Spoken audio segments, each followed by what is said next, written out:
इस्लाम की बुनियाद तो उस वक्त पड़ गई थी कि जब अल्लाह तबारक व तआला ने अपने नूर से एक नूर ज़ाहिर फरमाया और इरशाद फरमाया कि मुहम्मदुर रसूलुल्लाह, इरशाद फरमाया हाज़ा मुहम्मदुर रसूलुल्लाह। इस्लाम की बुनियाद पड़ गई। रसूलुल्लाह सल्लल्लाहु अलैहि वसल्लम ने तबलीग इस्लाम फरमाई। अल्लाह तबारक व तआला ने मेरे मुस्तफ़ा को ये मोजज़ा अता फरमा दिया था कि जब जब दावत इस्लाम देते तब तब कोई ना कोई हल्का बगोश इस्लाम जरूर हो जाता था। इस्लाम बड़ी बड़ी तेजी के साथ फैलने लगा। जब इस्लाम खूब फैलने लगा तो नसरानी, ये इस्लाम के मुखालिफ मजूसी, इस्लाम के हासिदीन, यहूदी, ईसाई, इन लोगों ने इस्लाम के खिलाफ आवाज उठाई और कहा कि ये इस्लाम एक नया मजहब है, हमारा मजहब पुराना है। ये लोग इस्लाम कबूल करते चले जा रहे हैं, एक नया मजहब है। मैं आपसे कहना चाहता हूं कि ये जुमला जब हिंदुस्तान में आया तो हिंदुस्तान के सियासी लोगों ने एक र्यूमर फैलाया कि इस्लाम और मुसलमान दुनिया में 1450 साल से हैं। मैं आपसे कहना चाहता हूं कि ना इस्लाम 1446 साल से है, न मुसलमान 1450 साल से है, न इस्लाम और मुसलमान 1499 साल से है। मैं आपसे कहना चाहता हूँ ये लोगों, इस्लाम की बुनियाद तो उस वक्त पड़ गई थी कि जब अल्लाह तबारक व तआला ने अपने नूर से एक नूर ज़ाहिर फरमाया और इरशाद फरमाया कि मुहम्मदुर रसूलुल्लाह, इरशाद फरमाया हाज़ा मुहम्मदुर रसूलुल्लाह। इस्लाम की बुनियाद पड़ गई। मैं आपसे पूछना चाहता हूं कि आप कौन है? तो आप बड़ी सफाई के साथ कहेंगे कि भाई हम कलमा पढ़ते हैं, ला इलाहा इल्लल्लाह मुहम्मदुर रसूलुल्लाह, तो हम मुसलमान हैं। मैं आपसे कहना चाहता हूं कि लोगों, ये कलमा आप पढ़ते हैं, ये कलमा पढ़कर आप मुसलमान हुए हैं, तो मुझे एक बात बताइए कि हजरत आदम कौन सा कलमा पढ़ते थे? हजरत आदम भी तो यही कलमा पढ़ते हैं, ला इलाहा इल्लल्लाह मुहम्मदुर रसूलुल्लाह। हजरत नूह ने कौन सा कलमा पढ़ा था? हजरत नूह ने भी तो यही कलमा पढ़ा है, ला इलाहा इल्लल्लाह मुहम्मदुर रसूलुल्लाह। हजरत इब्राहिम ने कौन सा कलमा पढ़ा है? हजरत इब्राहिम ने भी यही कलमा पढ़ा है, ला इलाहा इल्लल्लाह मुहम्मदुर रसूलुल्लाह। हजरत इस्माइल भी यही कलमा पढ़ते थे, ला इलाहा इल्लल्लाह मुहम्मदुर रसूलुल्लाह। हजरत मूसा अपने साथ जो कलमा लाए, ला इलाहा इल्लल्लाह मूसा कलीमुल्लाह, ये हजरत मूसा की कौम ने पढ़ा था, हजरत मूसा की उम्मत ने पढ़ा था, हजरत मूसा के जमाने में पैदा होने वाले इंसानों ने पढ़ा था। मगर हजरत मूसा ने जो कलमा पढ़ा है वो है ला इलाहा इल्लल्लाह मुहम्मदुर रसूलुल्लाह। लोगों, हजरत ईसा ने भी तो यही कलमा पढ़ा। आप कहते हैं कि हम कलमा पढ़ते हैं ला इलाहा इल्लल्लाह मुहम्मदुर रसूलुल्लाह, तो हम कलमा पढ़ के मुसलमान हैं। तो मुझे बताओ, हजरत आदम को तुम मुसलमान मानते हो कि नहीं मानते हो? खुदा की कसम, हजरत आदम भी मुसलमान है, हजरत नूह भी मुसलमान है, हजरत इब्राहिम भी मुसलमान है, हजरत ज़करिया भी मुसलमान है, हजरत यहिया भी मुसलमान है, हजरत यूसुफ भी मुसलमान है, हजरत सुलेमान भी मुसलमान है, हजरत मूसा भी मुसलमान है, हजरत ईसा भी मुसलमान है। मेरे मुस्तफा का जुमला सुनो।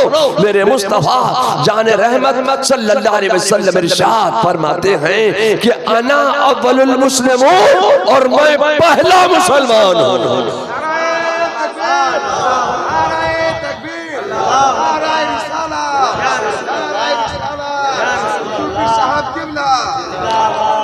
मैं आपसे कहना चाहता हूं कि हजरत जिब्रील अमीन भी मुसलमान हैं, हजरत मीकाईल भी मुसलमान है, हजरत इसराफील भी मुसलमान है, मलाइका भी मुसलमान है। और ये क्या कहते हैं ये सियासी लोग, इसी मुल्क में मुसलमानों के अंदर कंट्रोवर्सी पैदा करने के लिए, दीगर अक़वाम के अंदर कंट्रोवर्सी पैदा करने के लिए कहते हैं कि इस्लाम 1450 साल से इस्लाम और मुसलमान दुनिया में है। मैं आपसे कहना चाहता हूँ कि ना 1450 साल से मुसलमान और इस्लाम दुनिया में है, ना 1446 साल से इस्लाम और मुसलमान दुनिया में है, ना 1499 साल से इस्लाम और मुसलमान दुनिया में है, बल्कि इस्लाम की बुनियाद तो उस वक्त पड़ गई थी कि जब अल्लाह तबारक व तआला ने अपने नूर से एक नूर ज़ाहिर फरमाकर इरशाद फरमाया था कि हाज़ा मुहम्मदुर रसूलुल्लाह। न जमीन थी, न आसमान था, न चांद था, न सूरज था, न सुबह थी, न शाम थी, न उजाला था, अंधेरा था, न अर्श था, न फर्श था, न बहर था, न बर था, न शजर था, न हजर था, न शम्स था, न कमर था, कुछ नहीं था, अल्लाह ही अल्लाह था। इस्लाम की बुनियाद तो उस वक्त पड़ गई। मेरे मुस्तफा जान रहमत सल्लल्लाहु अलैहि वसल्लम का मौजज़ा था कि इस्लाम दुनिया में चमकता चला गया। अल्लाह ने मेरे मुस्तफा को सिर्फ मौजज़ा देकर नहीं भेजा, बल्कि मौजज़ा बनाकर भेजा। मेरे मुस्तफ़ा जान रहमत सल्लल्लाहु अलैहि वसल्लम का एक मौजज़ा ये है कि वो कोई बहुत ऊंचे लांबे दराज कद के नहीं थे। मेरे मुस्तफ़ा का एक दरमियानी कद है, मगर अल्लाह ने मेरे मुस्तफ़ा को ये मौजज़ा अता फरमाया था कि जब वो छोटे कद वालों के साथ चलते तो उनसे कुछ ऊंचे नजर आते, जब कुछ ऊंचे कद वालों के साथ चलते तो उनसे कुछ ऊंचे नजर आते, जब दराज कद वालों के साथ चलते तो उनसे कुछ ऊंचे नजर आते, जब लंबे कद वालों के साथ चलते तो उनसे कुछ ऊंचे नजर आते। ये मेरे मुस्तफ़ा का मौजज़ा था। हजरत अली एक छोटे कद के हैं, हजरत सिद्दीक़ अकबर एक दराज कद के, एक लांबे कद के हैं, दरमियानी कद के, और हजरत फारूक आज़म एक दराज कद के मालिक हैं, एक लांबे कद के मालिक हैं। हजरत सिद्दीक़ अकबर ने एक मर्तबा फरमाया कि जब अली मेरे और फारूक आज़म के दरमियान बैठते हैं तो ऐसा मालूम होता है कि जैसे लना का नून है। हजरत सिद्दीक़ अकबर एक दरमियानी कद, हजरत मौला अली छोटे कद के, फारूक आज़म लांबे कद के।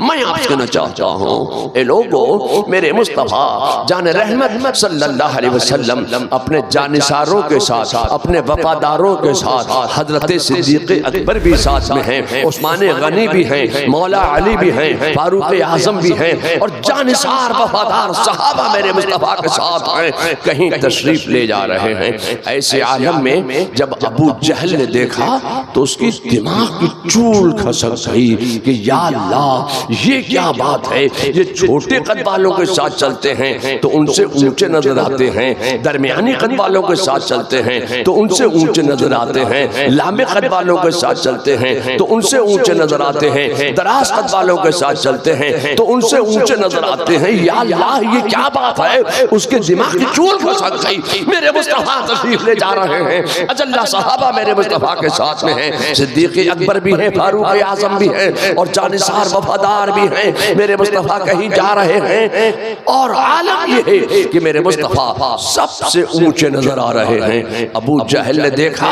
भागा भागा दौड़ा हुआ गया और एक पहाड़ी पर, एक टीले पर चढ़कर खड़ा हो गया।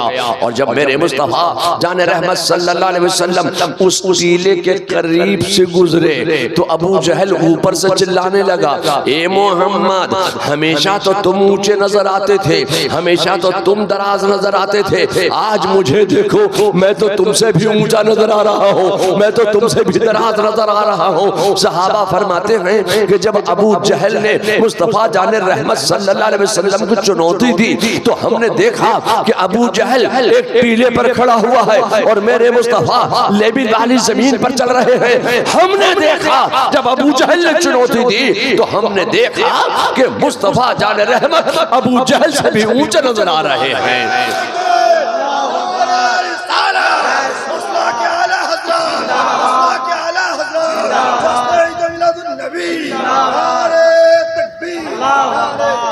लोगों, मैं आपसे कहना चाहता हूं कि मेरे खुदा को ये मंजूर नहीं है कि मेरे मुस्तफा के कद से किसी का कद ऊंचा हो जाए। मेरे खुदा को ये मंजूर नहीं। वो मेरे मुस्तफा की जाहिरी हयात का मुजज़्ज़ा है कि सबसे ऊंचे नजर आते हैं, सबसे दराज नजर आते हैं। लोगों, आज भी आज आप मदीना शरीफ चले जाइए तो मदीने शरीफ में आप शहर के जिस कोने से देखेंगे गुम्बदे खजरा ऊंचा नजर आता है, इमारतें नीची नजर आती हैं। मैं आपसे कहना चाहता हूं कि गुम्बदे खजरा कोई बहुत ऊंची इमारत का नाम नहीं है, एक दरमियानी इमारत है।